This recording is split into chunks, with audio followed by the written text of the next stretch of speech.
যাচ্ছি দাদির কাছে। তোমাকে তো বললাম নিয়ে যাওয়ার কথা, গেলে না তো। এখন আমি একাই চলে যাচ্ছি, থাকো তুমি, আমি যাই। রিমি মা, শুনে যা, যাস না, একা যেতে পারবি না তো। মা শুনে যা, আমি কাল নিয়ে যাব তো। এই মেয়ে কথা শোনে না। এই পথ যদি হাগুর হয় তবে কেমন হবে তুমি বলো তো। যদি সাথে একটু মিক্স মতো হয় তবে গোসল করতে তুমি পারবে তো। এই দা বুড়িমা কোথায় যাচ্ছে, আমি কি জিজ্ঞেস করব? থাক বাবা, চলে গেল, আমিও চলে যাই। লা লা লা লা লা লা লা, এই পথ যদি হাগুর হয় তবে কেমন হবে তুমি বলো তো। এই মেয়ে, কোথায় যাও?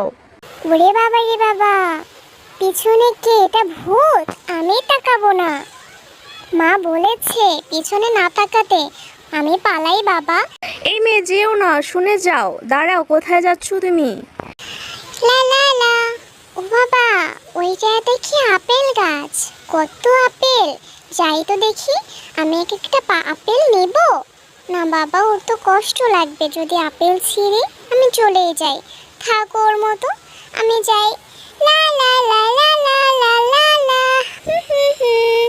এই দেখো আমি চলে এসেছি দাদি গো। তোমার বাড়ি আসতে আমার পা ব্যথা হয়ে গেল, আর ভালো লাগে না, আমি আর আসবো না এখানে। আমার কতটা কষ্ট হয়েছে বলো তো।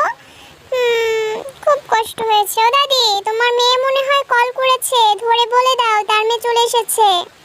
হ্যালো মা, এই মেয়ে তো চলে এলো, একা ছাড়লি কেন একা? ওকে, ওর যদি কিছু হতো? কি যে করিস! আরে মা, বলো না, আমি কতবার বারণ করেছি যাস না। কে শোনে কার কথা? সে চলেই গেল। থাক, ওর দিকে খেয়াল রেখো, আর ওকে নিয়ে তুমি